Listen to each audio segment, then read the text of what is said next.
A very good evening and welcome to UBC News Tonight at 10 p.m. with me, Sharon Chamdasha and Mugalu Mohammed on Sign Language in our top stories of the day.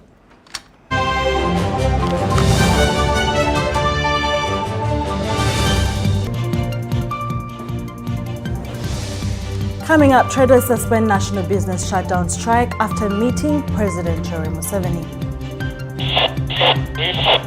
President Museveni hails fallen Umkuka Emeritus Wilson Wamimbi for contributing to Uganda's transformation. State Minister for Northern Uganda Affairs Dr. Omona called wants all development initiatives supported. US lawmakers join Rwanda genocide commemorations in our international stories.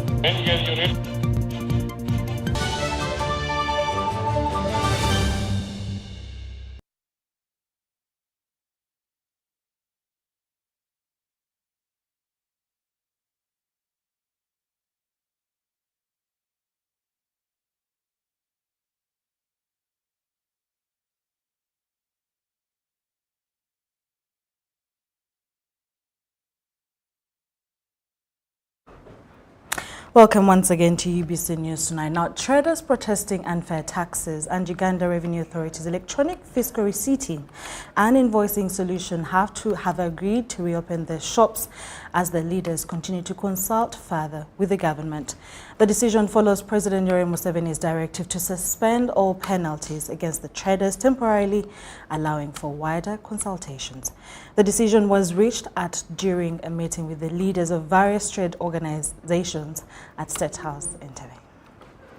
But you will not be penalized, and those who are penalizing and stopping your account, they should stop. Traders have decided to reopen businesses as consultations go on with government. President ayinza okubisayira ku magezi kuba kati president era yalina okutuyamba okulaba nga akisalira amagezi okulaba nga emisolo gikendeera nga naffe nga tukolera mu mbeera etali yakunyigirizibwa. Leero twakomyewo ku mirimu mukulembeze atera okuwuliriza abantu be bwebanga kye bamunnyonnyodde abakulembeze abatukiikiridde nga kye bamunnyonnyodde akitegedde bulungi kakasa ayinza okubaawo enkyukakyuka mu ngeri emu oba endala. This follows a meeting between traders under their umbrella body KCCA and other traders associations with President Museveni at State House in Tebe. Bw'ogatta omuntu ataweza na bukadde 10 n'oyagala ayingire mu IFRIS n'ogatta n'owe biliyoni 3 n'ossa mu nkola omulundi gumu bakafayo eri mbasuubuzi yeeyo. President Museveni assured them of his commitment to address their concerns. Kana akavuyo akaliwo katandikirawo. Now, the techniques, I would like to study them, and then we meet again on the 4th with you people. But internally, I can meet these people on the 24th. The URA and finance and all that. He also temporarily halted the issuance and recovery of penalties imposed by Uganda Revenue Authority. But what I will not allow will be to penalize you. This penalizing, I will stop them from that you didn't do this, so penalty. No, that one I will. So that we get time to sort ourselves out. There will be no penalties. That one I will not allow because we are still sorting ourselves out. The call for resuming business operations has also been further echoed by Minister for Kampala and Metropolitan Affairs, Hajat Misakawanda. Bakwata abantu temuddamu kukwata abantu mu makubu. N'agamba bano bambadde nkusanga leta lisiiti ku lutya zize ne penalties n'agasoge zisirikemu paka nga amaze okukola ky'okwetegereza ensonga eno. N'agamba ngenda kwetegereza ensonga eno nga 24 nziremu mpita abantu bano then tuddemu ate tukole ki tulabe ekyokola tuveeyo n'ekyokukola. Kyakitegeeza 24 bw'amala ng'ayimirizzaamu singa baddaga nti ŋŋaanye singa katuzeemu ate kukola ki kirala naye katugamba yagambye musooke munire kukitegeeza yatuwuliriza era tumwebaza. Kampala City Traders Association Chairperson Thaddeus Musoke emphasized the need for a review of the 35% import duty tax burden imposed on traders. Why do I charge heavily textile when there are raw materials. And comrades in Mbale, their raw materials not being charged. So now friends in Ham, Chiembe, the textiles are heavily being charged. So that wasn't right. Security downtown has also resumed normal operations. Yes, at the city center, is back to normal. People are going on with their lawful businesses without any problem.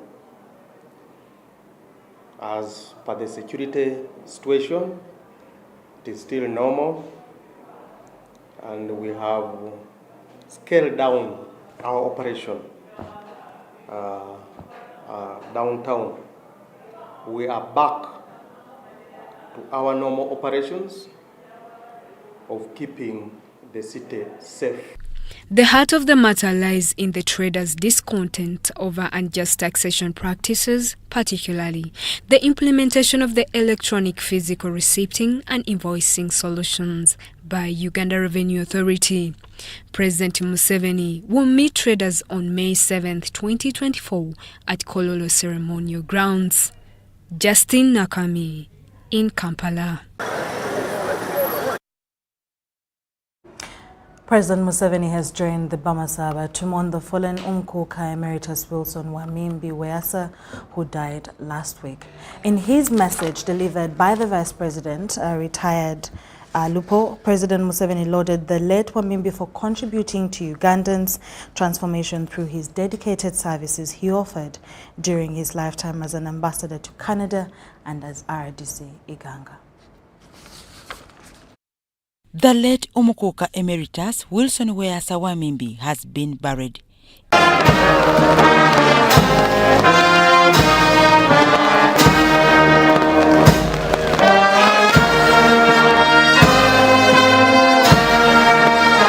In a message delivered by the Vice President, retired Major Jessica Alupo, during the burial of the late Umkuka, President Museveni lauded the late for his tireless works that saw Masabaland and Greater Mbale transformed. The late Umkuka Emeritus Wilson Wamimbi was a great pillar in the Bamasaba cultural institution that even while he served his people, he did not dent his nation or promote negative repute within and outside this country. His reign was peaceful and he worked hard with dignity and distinction towards improving the welfare of his people. According to President Museveni, late Wamimbi served in Masaba Cultural Institution with devotion and commitment, urging the Bamasaba to emulate his legacy. Umkuka Emeritus Wilson Wamimbi's legacy is deeply woven into the fabric of Bugisu's history. Having served as Mbale District Chairman in the 1990s and later representing Uganda as Ambassador to Canada. We appreciate the role he played working with other cultural institutions in Uganda, and today we hail the legacy he has left and pray that it is upheld to inspire generations to come. The current Umkuka, Jude Mike Mudoma, commended the works of the Umkuka Emeritus Wilson Weasa Wamimbi, who he praised as an icon of unity, peace and love among the Bamasaba. We shall greatly miss his importance and his continued call to maintain the power of togetherness and unity. His love and dedication to serve his nation with an exceptional resilience will continue to be inspirational to us as Bamasaba and the nation is served. He was both a worship representative of our people and a great and loved friend of this country. I feel a sense of personal loss in his passing because he was my mentor. Meanwhile, the opposition chief whip, John Baptist Nambeshe, called upon government to fulfill the president's pledge of constructing the Parish of Masaba Cultural Institution. I would like to request you to do the needful and ensure that you liaise with the minister, the relevant line minister, to have this presidential pledge honored. Because among all the cultural institutions, Bugisu was left out. The late Umkuka Emeritus Wilson Weyasa was born in 1938. He died on 13th April 2024.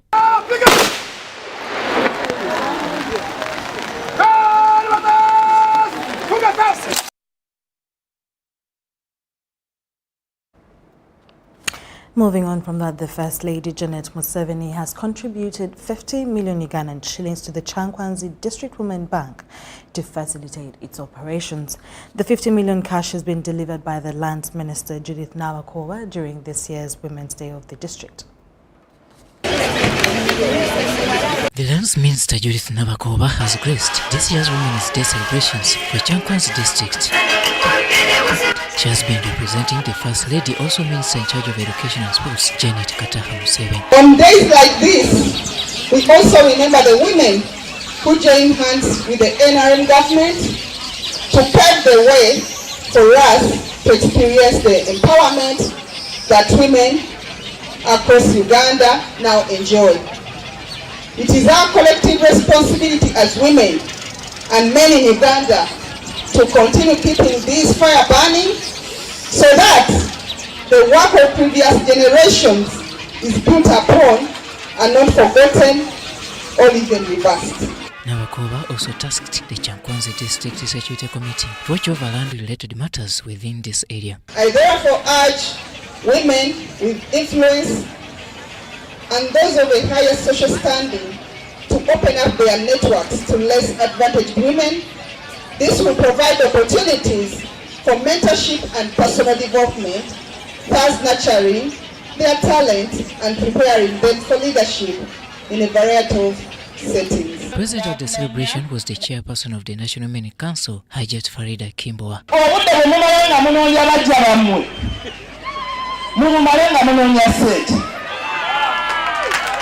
The Kyankwanzi District Women Member of Parliament, Catherine Bukenya Sendaula, sounded the need for women to embrace agriculture.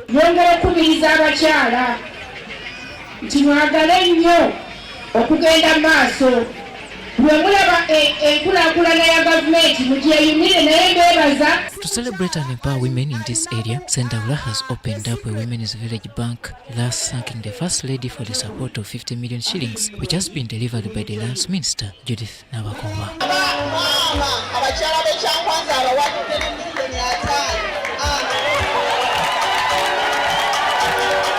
Therefore, I thank you for coming here in large numbers and for your initiative and foresight as women of Kyankwanzi District to establish a circle to promote your economic empowerment. I believe efforts such as these are very much aligned with this year's theme. The area members of Parliament, led by that of Ntwentwe County, challenged women to embrace marriage regardless of its burdens. Local leaders, especially women, held governments for fronting them at key leadership positions at all levels. Robert Onyango, UBC News. Thank you so much, Robert Onyango. The Minister of State for Defense and Veteran Affairs, Oleru Hoda, has expressed concern over the emergence of divisive ideologies in the region and around the world, with some propagating hate and inciting violence. Oleru said that this affects communities. She was at Golo Genocide Memorial Site in PG during the 30th commemoration of the 1994 genocide against the Tutsis in Rwanda. Rwanda and Uganda joined at the Golo Genocide Memorial Site, commemorating the 30th anniversary of the 1994 genocide against the Tutsis in Rwanda. The event paid tribute to thousands of genocide victims who were swept into Uganda by River Kagera and deposited on the shores of Lake Victoria. Throughout this 30th commemoration period, the world should stand in solidarity with Rwanda and ensure that Never Again slogan becomes a reality with tangible action. The Rwanda High Commissioner to Uganda, His Excellency Joseph Rutabana, says These celebrations reflect on the transformation journey of Rwanda. He appealed to United Nations to be recommitted to prevent genocides and other related war crimes around the world. We also unite because unity of Rwandans is and will always be paramount, and we renew because resilience, but not despair, by survivors of the genocide and the whole nation have been a key factor for renewing lives, what we say in Kinyarwanda, kwiyubaka. The State Minister for Defense and Veteran Affairs, Ole Ruhuda, who represented the Ugandan government, was concerned over the hate speech and distortion of facts about the genocide, which incite violence in communities. And the scale and the impact of the hate speech and disinformation are nowadays amplified by the new technologies and social media. Genocide happens when humanity's moral compass fails. Hateful ideologies proliferate and state-sanctioned dehumanization of an entire group is allowed to spread. In order to secure a future with the peace, unity, and dignity, we must firmly speak out about all forms of racism and discrimination. Some of the survivors thanked the Rwandan government for the peace and unity since the genocide. These, however, appealed for justice. I can never forget what my eyes saw, because this image always comes back in my mind. He brought a child of 5 years, a Tutsi child. That's how I saw that they had wicked hearts. Other genocide memorial sites in the country include Kasensero in Rakai, where 2,875 bodies were buried, and Lambu in Masaka, where 3,336 bodies were buried. Lydia Chomkama and Juma Samba, UBC News. Thank you so much, Lydia and Juma, for that wonderful story. In more stories, the Minister of State for Urban Development, Honorable Mario Kania Obiga, has urged the youth in West Nile not to sit on their God-given talents, but use them to join the money economy. Minister Obiga says that President Yoweri Museveni, through the NRM government, has done his part of securing the future of the youth, and it will be their choice if they remain poor. He made the remarks to a day as a chief guest at the graduation ceremony of 473 students who have completed vocational training at West Nile Presidential Skilling Facility, Alur Hub, located in Zeo Sub-County in Nebi District. The students of the second and third cohorts drawn from the administrative units of Arua, Maracha, Yumbe, Arua City, Zombo, Nebi Pakwach, Arua District, Terego, and Madi Okolo were awarded certificates in 7 employable vocational disciplines.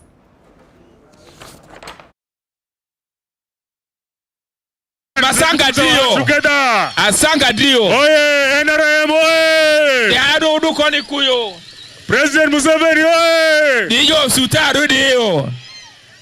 The current trend and the current situation in the country and the future lies in this kind of skilling. So I want to congratulate you, the graduates, for having graduated in the 6 months. And some of you having graduated earlier. I want to congratulate you. I want you to know that when you go to your towns, to your villages, from now on, you are different. You are not that girl, you are not that woman, you are not that boy, you are not that man who came here 6 months ago. Let us, the young people of West Nile, of Alur, encourage the graduates here today. Go out and encourage your friends. I heard one person was saying, the former graduates, how they applied using a form that a friend had wanted to apply. Go back and tell that friend of yours, show him what skills and what you've gained, so that other young people can take advantage of this initiative. I'm very proud because right now I can do and make nice clothes, outfits, and I'm very proud I can make good uniforms for some schools, and I can make swords for some for some choirs. I'm very proud. So the president has started another revolution of transforming our young people. So wherever you are, be steadfast. Just know it is just a matter of time that we are coming to you.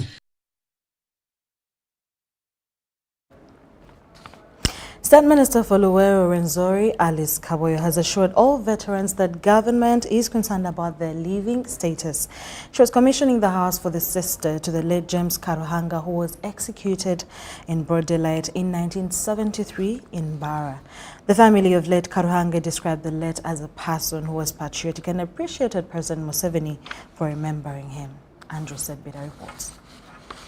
The Office of the Prime Minister through the Ministry of Luweero Rwenzori Triangle is constructing houses for the veterans who contributed in the war to enable them live in a good condition.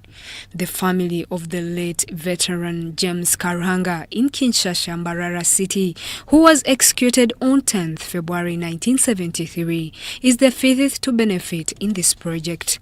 State Minister for Luweero Rwenzori Triangle, Alice Kaboyo, commissioned the house constructed for the sister to late James Karuhanga. During the commissioning, Minister Kaboyo assured veterans in different places the government is caring about them and measures are being done for them to live a better life. We have, this one is, we started only last year, last financial year. This is the fifth. We still have 2 in the pipeline. We are slow but sure. Minister also appealed to all people with information about the war to document records to enable the young generation to learn. For people to know our history, where Uganda has come from. And I'm sure you have heard this story. Some of you have told me that you have heard it for the first time here. Esther Tumwine, the beneficiary and the sister to the late Karuhanga, narrates the situation when his brother was being executed during the day. I am so happy that President Museveni has remembered and constructed for us a house to live in.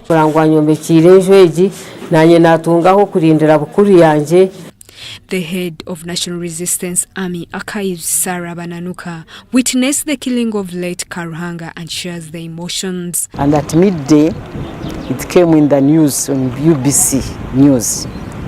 And they showed him. He was standing on a pickup, and it looked as if there were some dead bodies in the pickup, but they were covered. But him was standing and you could see him. And the news said, James Karuhanga, a teacher of national teacher and Chambogo College School, was harboring gorillas. So they took him.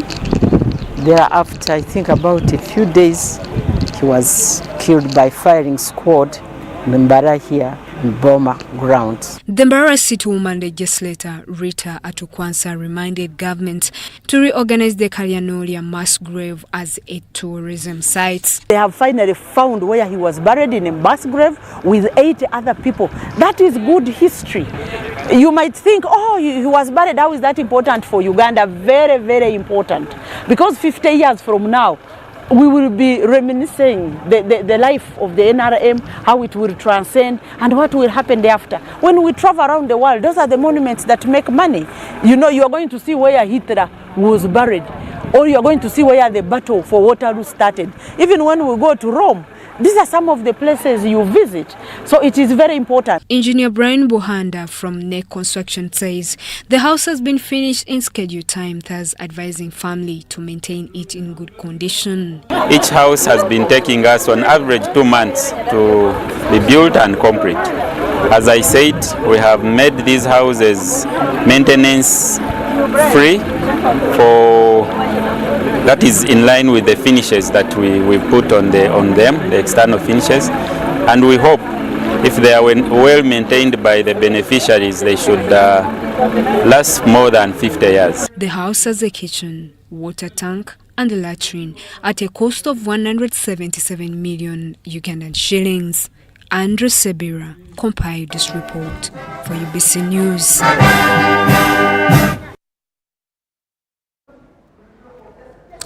Moving on from that, the Executive Director of Kampala Capital City Authority, Dorothy Chisaka, has urged all KCCA staff to fulfill their duties aligning with the objectives outlined in the NRM manifesto by 2026.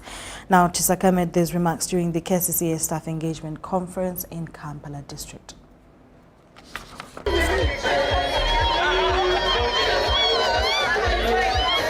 In a bid to enhance service delivery, Kampala Capital City Authority held a staff engagement to recommit themselves to how they can better the services in the city.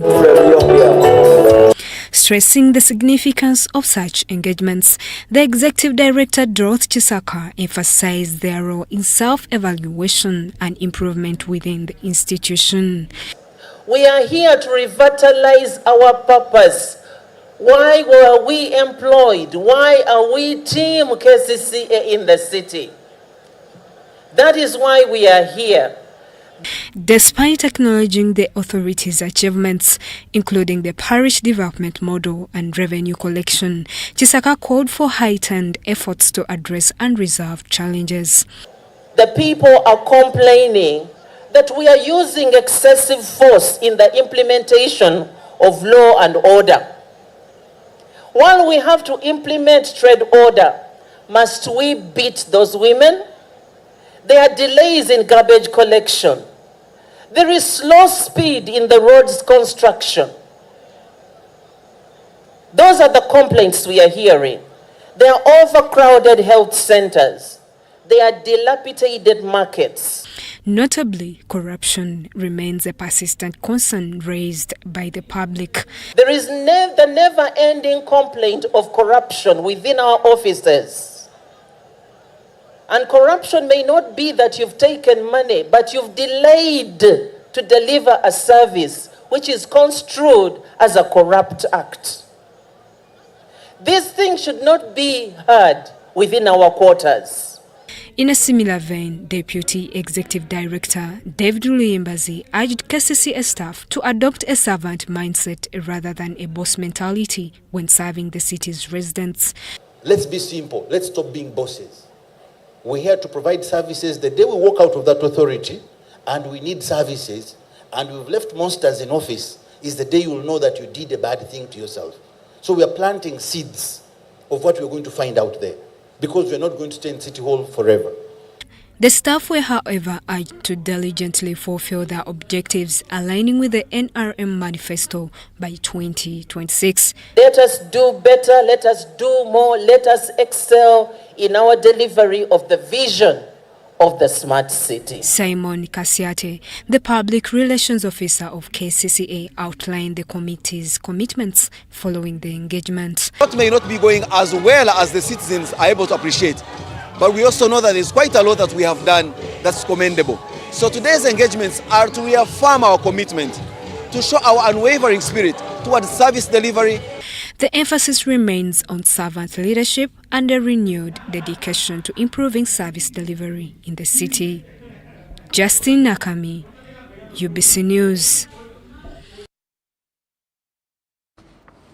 The Norwegian Refugee Council, NRC, has applauded government for recognizing gender equality and economic empowerment for urban refugees.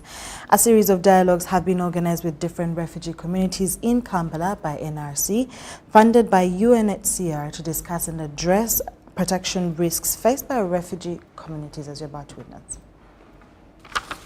And how has been their experience with access? Refugees in urban areas require different response to meet their needs than would be provided in a refugee camp. The Norwegian Refugee Council organized a dialogue with different refugee communities to provide a platform for discussion on gender equality and economic empowerment among refugee women and asylum seekers.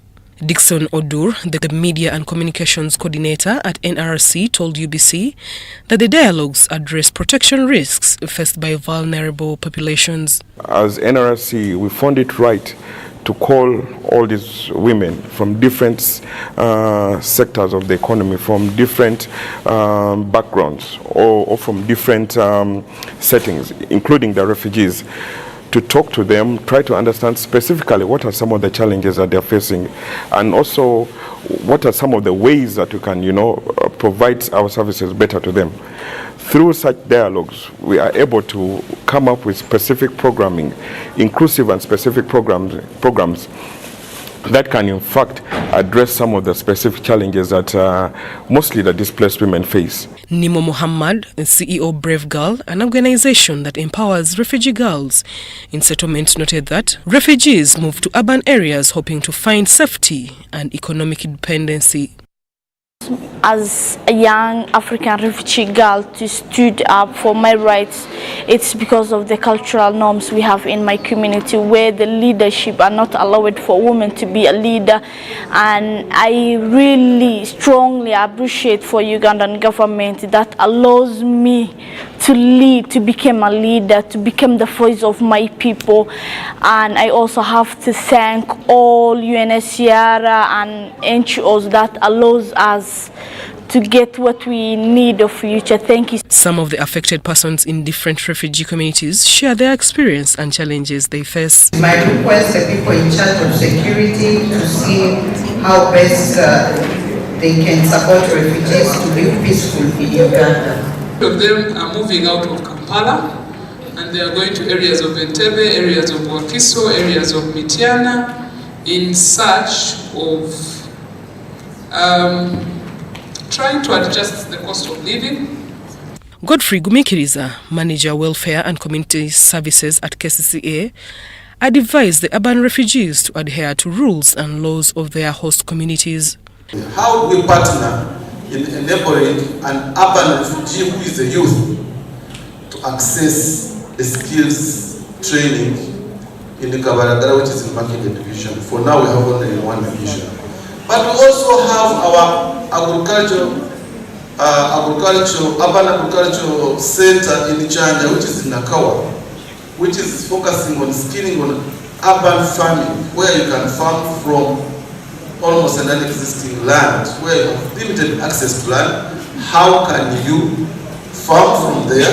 One, get food subsidized on your cost, but also get what you can sell. The outcomes of the dialogues will inform policy decisions and advocacy efforts to promote gender equality and economic empowerment within refugee communities.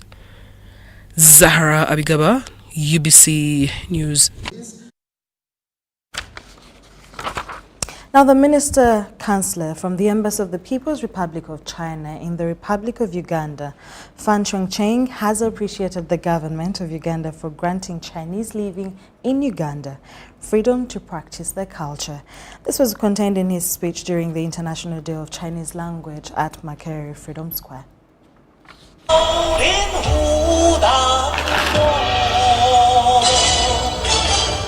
The International Day for Chinese Language was attended by students taking Chinese, teachers, Chinese living in Uganda, Makerere University lecturers, and delegates from the Chinese Embassy. I've done a specific job in supporting us in studies. Dr. Yuan outlined the key components of the occasion. I think it is a really big event here in Uganda for people from Uganda and for Chinese people here who from both sides who are really excited and gather together here to celebrate the International Chinese Language Day. A senior lecturer from the Department of Performing Arts and Film who represented the Vice Chancellor of Makerere University, Jessica Toki Kahwa, appreciated the Chinese for the good cooperation with Makerere University. A person from Performing Arts and Film at Makerere University, this is a real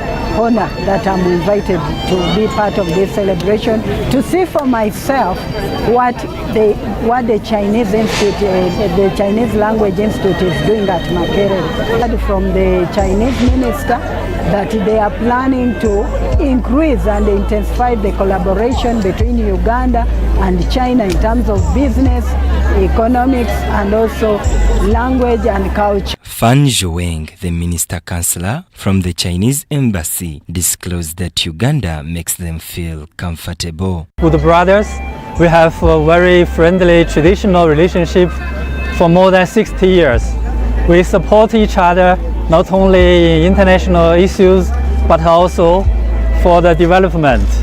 Students at the celebration commended the occasion. And me, as a student, I'm one of the pioneers of Chinese language. Gained more experience as in here. We're going to get used to using chopsticks. The experience is very good.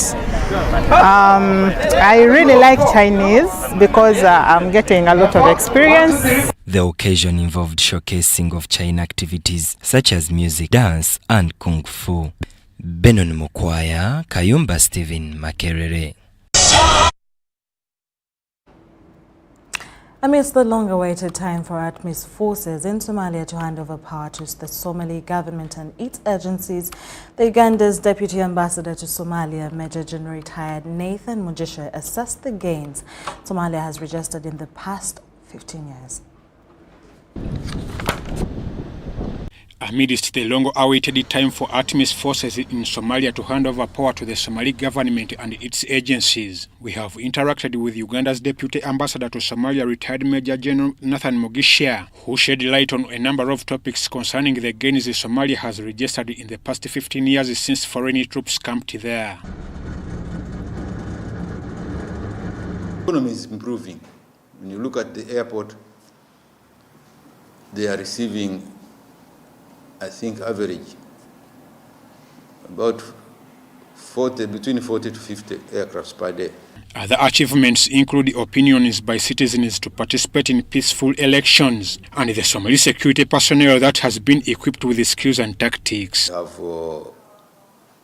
had the first elections during our stay here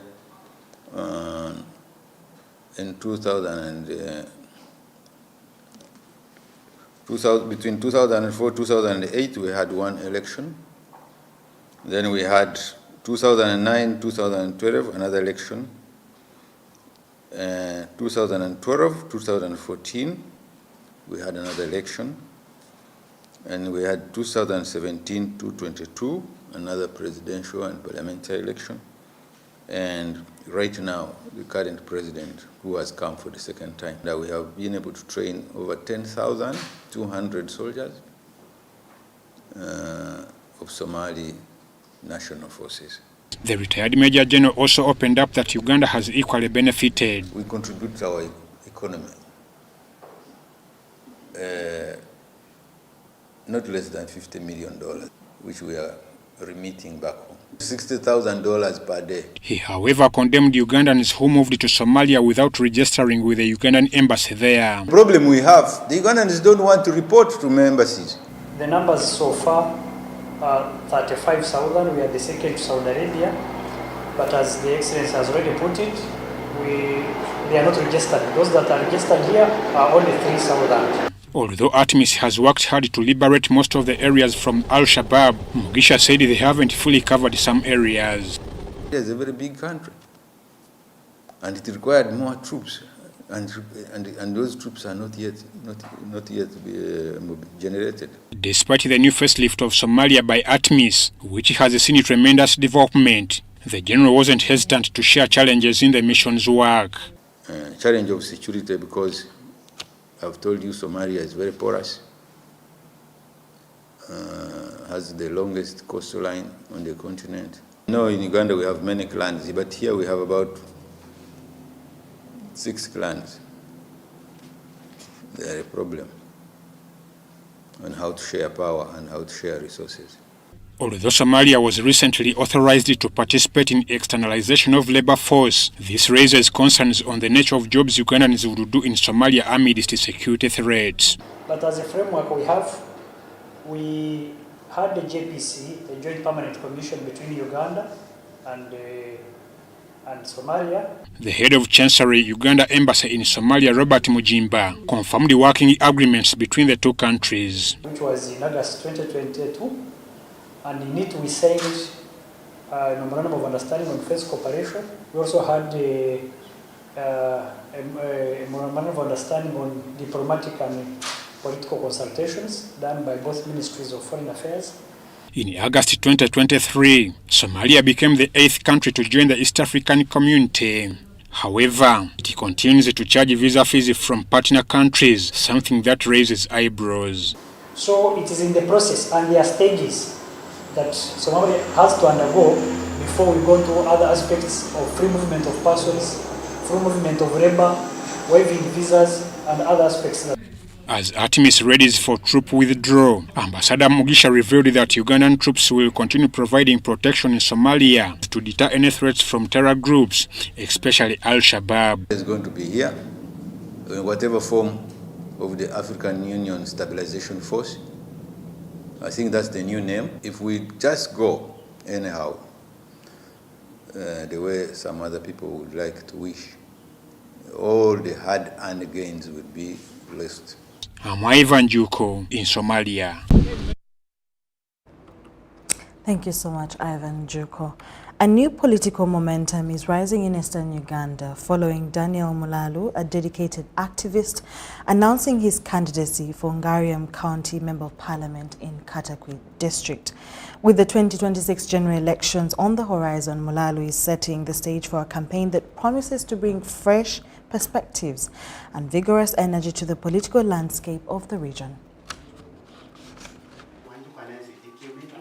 Daniel Mulalu, known for his dedication to community activism, has stepped forward to vie for the Member of Parliament seat, aiming to represent Ngarium County in the forthcoming elections. We want to see Katakwi, which is united. We want to see Katakwi, which is not fighting other people. We want to see Katakwi that unites people all.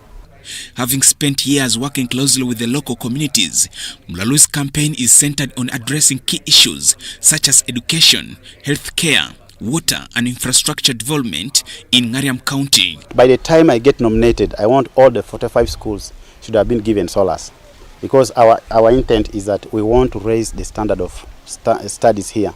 Because what has been taking place is that immediately the children sit in P7, you find that all the pupils, all the students are taken outside Katakwi. Mulalu's interest in the political arena has sparked eagerness among supporters. In the last 15 years, we have not seen a serious development for the last 15 years. Only issues of only the programs of the government, like maybe constructing city schools and even some support from maybe like PDM. He could also be having one of those things to assist the village people, because we are very far from the main hospital like Soroti, where people are being referred from here up to there. So we can't afford that assistance from him. Although the incumbent Peter Ogwang too seems to have engaged the electorate. I am going to go to every village to educate them and sensitize them on how they should maintain savings and on how also they should, number one, look at promoting food security and household income. It's very, very core for this our people here. As the 2026 elections draw nearer, all eyes are on changes over the incumbents and the new entrants. Joseph Oko, UBC. Thank you so much, Joseph Oko. Blessed Damian SS Masindi has received water tanks to solve the water shortage faced by the school. The donation follows a call for support following a serious water problem that hit the school that affected the hygiene and sanitation. Now, over 500 learners were affected.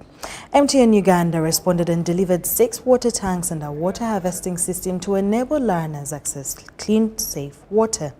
The head teacher, Tusimi Mary, said that the donation will solve the school's water and sanitation challenges. Blessed Damian SS Masindi received and accommodated learners from South Sudan during the time South Sudan was at war.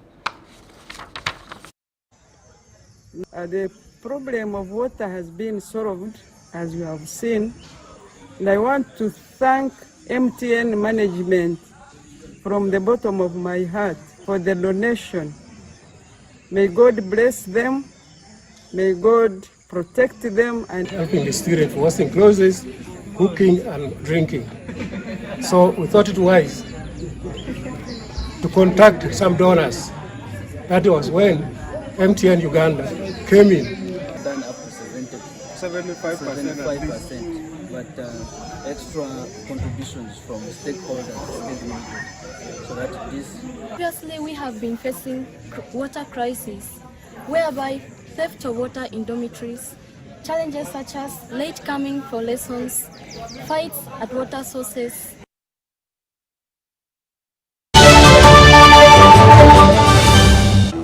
Fred! Osmosis. Freddy! Fred Dollar, my boss, CEO Inojo, the general of generals, the conqueror of conquerors, the first and the final, the sky above the skies, the promised land, the terms and the conditions, the international king crocodile, the source of the Nile. I don't have money today. Just take a polite loan of 200k to stock my shop. The signs and symptoms of success. The bank commander, not the bank teller. Why hassle for a loan when you've got MTN Momo? We're sorting. Use the Momo app or dial *165*5# for all quick loans. Choose from the different loan options from our partners and get one that works for you. Together, we're unstoppable. The government of Uganda and the Uganda Bureau of Statistics is calling upon all stakeholders such as the chief administrative officers, city mayors, resident city commissioners, city clerks, city and division councillors, wards and LC chairpersons, as well as the residents and business communities to cooperate with the UBOS field teams as we embark on advanced preparations to conduct the National Population and Housing Census on the 10th of May 2024. The census will be a 10-day exercise to obtain statistical data and information that will be used for planning and policy formulation, including information on 1. How many we are, 2. Where we are, 3. How we are living, 4. What we own, and 5. Where we access services from. The Uganda Bureau of Statistics has now started listing of households and mapping in the 11 cities of Arua, Fort Portal, Gulu, Hoima, Jinja, Lira, Mbale, Masaka, Mbarara, Soroti, and in the Greater Kampala comprising of Kampala, Wakiso, and Mukono districts. For more information, please call 0755 342 128 or 0773 342 128. This message is brought to you by the Executive Director and Census Commissioner, Uganda Bureau of Statistics. Census 2024. It matters to be counted. Gold. We all want it. That soft yellow glow of a subdued sun in your hands. That precious polish of elegance. To hold it is one thing, but to taste it is everything else. Relish the satisfying taste of a beer, unmatched in quality, unmatched in consistency, and with 23 Global Gold Awards. A beer unmatched in gold.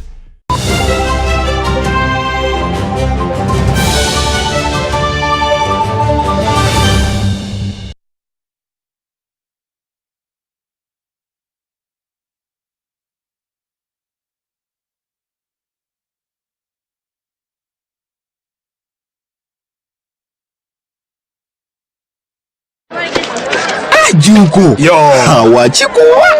Check the shopping, man. What's your secret?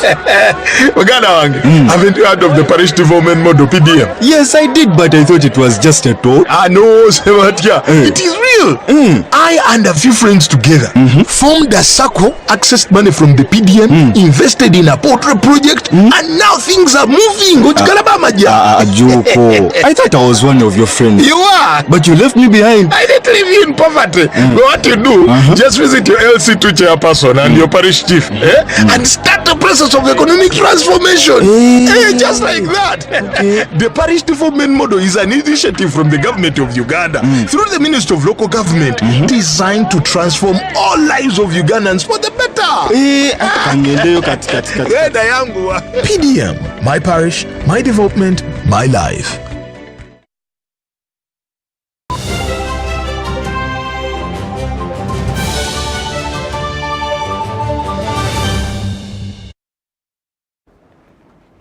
Welcome back to the business segment of UBC News Tonight. Now, banana farmers in Isingiro district have welcomed a 4-year project dubbed Diversity for Resilient Agroforestry Banana Plantations in East Africa.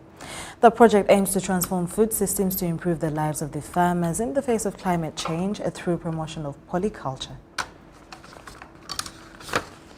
Banana farmers in Isingiro district are excited about the Diversity for Resilient Agroforestry Banana Plantations in East Africa project being implemented by Alliance of Biodiversity and the International Center for Tropical Agriculture, CIAT.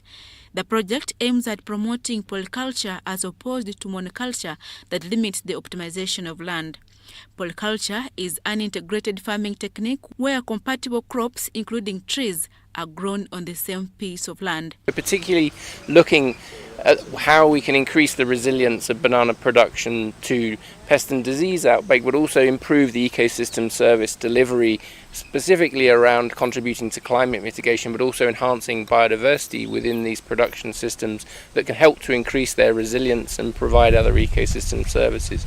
So we're looking at the combinations of different exotic and indigenous trees that can be combined with the banana without reducing its production, but also enhance its ability to provide, for example, habitat for other organisms, pollinators that might improve the production of other plants within this system, and particularly contribute to pollination and biocontrols of pest and disease.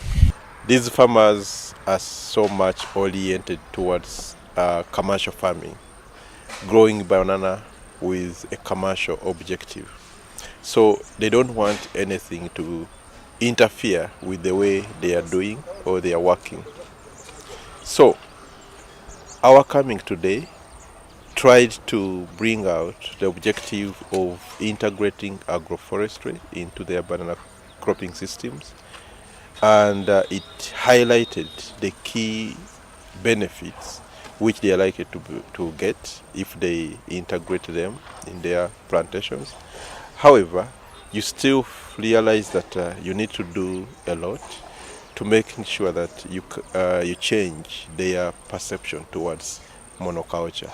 During the launch of the Diversity for Resilient Agroforestry Banana Plantations in East Africa project in Isingiro district, farmers confessed that they have been practicing monoculture because they were not aware of its disadvantages, but also knowledge on polyculture was limited. At first, when we were trying to plant these trees, people were looking at us as fools because they know that trees compete with bananas for nutrients and whatever. So when we planted, we also had fears, but we looked at other benefits because we know that these trees are now acting as windbreakers. And two, even the leaves, they decay and decompose. Eventually they become manure. So we are even thinking that after 7 years we shall harvest and sell timber and even get firewood. So there are also other benefits. I do recommend that D4RABS helps us to reach to all farmers in our district to ensure that we have promoted the idea of agroforestry. Let our people learn to produce bananas in addition to other crops, in addition to other tree species. Farming practices like polyculture aim at optimizing the utilization of land, but also to mitigate the negative impacts of climate change like pests and diseases. Adia Nakute, UBC. The Minister for Luwero, Renzori Alice Kaboyo, has assured palm growers in Kalangala of government support to grow the sector. This was during the annual general meeting, of palm growers under the umbrella Sese Oil Palm Growers Cooperative Society and held in Kalangala. Palm oil growers in Kalangala under their umbrella association, Sese Oil Palm Growers Cooperative Society Limited, have held their annual general meeting to reflect on successes, challenges and way forward.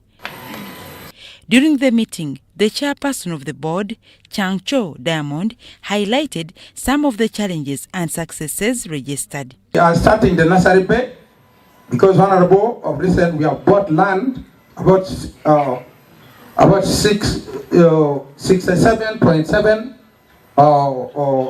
acres that we are going to put there nursery bed. So we are going to begin that. We are going to import those seedlings and have those nursery bed done. He also appealed to State Minister for Luwero Rwenzori Triangle, Alice Kaboyo, to remind President Museveni over the unfulfilled pledges to palm growers. Where you have passed, that road is very bad. And some time back, His Excellency was talking of tarmacking. So if it is there, that would have been very okay. Ambassador Philip Odiro advised farmers to focus on developing the palm growing. From what we have, you are the best cooperatives in Uganda. And therefore, it is important for us to work with you to make sure you succeed so that others can come and learn from you here in Kalangala. Farmers appeal to government on price fluctuation, poor roads and security. Noba nga waliyo kibaze nga kijja kuleeta amakungula nga mangi naye ne gakendera muko nga ate olinamu akasente olusika wali weewozeemuko mu banka akati ogendogera kuti akasente kagana okukola kyokuvaayo bulungi. Safety is about on seedlings. There is a gang which come at night to uproot the seedlings from farmers' garden. But we have agreed to constitute the disciplinary committee which will work with CID under Karangara district with police to make sure that we can control the farmers' garden and safety of FFB. During the AGM, State Minister for Luwero Rwenzori Triangle, Alice Kaboyo, pledged to present the farmers' grievances to cabinet. Mwangambye challenge ezizamwe ate ngenda kuzireportinga. Mwagala enguudo oluguudo luno. Mwagala amasomero ga government agasomeseza. Mwagala fertilizers ensusule ezikola omulimu omulungi ezitonoona butonde bwansi.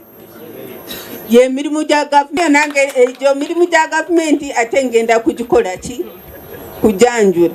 She launched the shop for palm growers of Kalangala.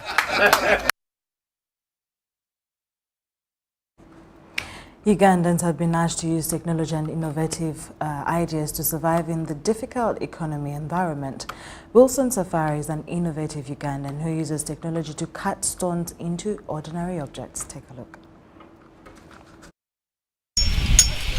Road curbs, tiles, pavers, bricks, and other items are some of the stone products at Stone World situated along Sarama Road. We cut them from the rock. We have a quarry, Katorwa, Kaserem, where this stone come from. We do the kitchen tops, we do sink, we do bathtubs out of it. We also make the flower post. These are processed by machines to produce attractive-looking structures. Ugandan technologist Wilson Safari says many of the building materials are made of stone and are durable. In Uganda, we have anything that you need from stone, we can really give it out. He says stone construction is very economical because the stones do not break. You don't need to plaster, you don't need to use paint, and the structures are luxurious. No painting, it can look like this after polishing. And it will not change color. Plus the strength. Wilson Safari gets different types of stones from Kapchora, Karamoja, and Mombasa, Kenya. Kapchora stone. We can have this wall like this if we want, and if you don't want, we can also have it in rough face. Dealing in the stone industry needs the right equipment and technology for business to thrive. Please stop wasting a lot of money, because here you are using too much money, and as you can see the economy, the things the way they are. So builders can save money by using stone materials as they are luxurious and save money. Safari says the project has added to the economy and has created jobs for Ugandans. We have a lot which is supposed to be done, the tile work. Some of the stone builders describe the beauty. Enyumba y'amayinja eba nnungi, enyumba y'amayinja eba ewewera, enyumba y'amayinja y'enju gy'osulamu n'oba comfortable n'omanya nti ndi mu nju. Kibuyaga tagenda kujja ogisuubire kuyuugayuugamu yadde akatini bwe kati. Benon Mukwaya, Jamil Sekaja, UBC News.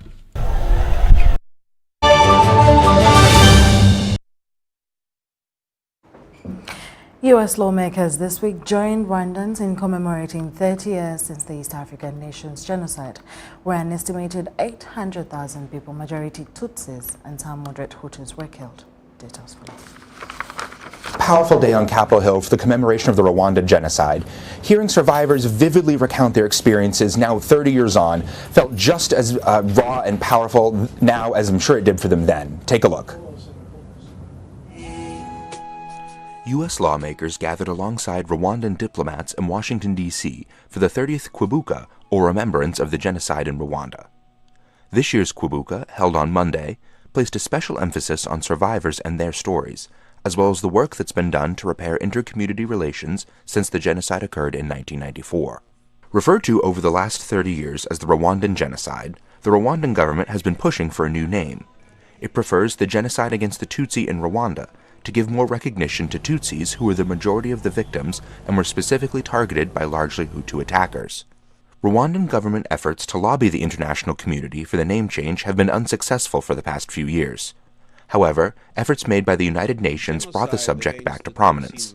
Alice Weremu Indiritu, the Undersecretary of the United Nations Office on Genocide Prevention, has been at the forefront of that change. And the Tutsi were targeted for extinction. Anyone else who died, and we do know that there were Hutu who died, who opposed this genocide. We do know there were other people who died who opposed this genocide, but they were not the target. The target was the Tutsi. They would not have been killed if the intention was not to kill the Tutsi. Some U.S. lawmakers have also been receptive to the change. Trent Kelly, a member of the United States House of Representatives, has proposed a resolution for the United States to formally recognize the name change to be consistent with Rwanda's terminology. Members of the Rwandan diaspora say this would be a welcome step in acknowledging the additional work the international community must do to help Rwanda. To be here 5 years later and seeing that this is the conversation that we're having and the right terminology is being used. So for us as Rwandans, this is very, very important.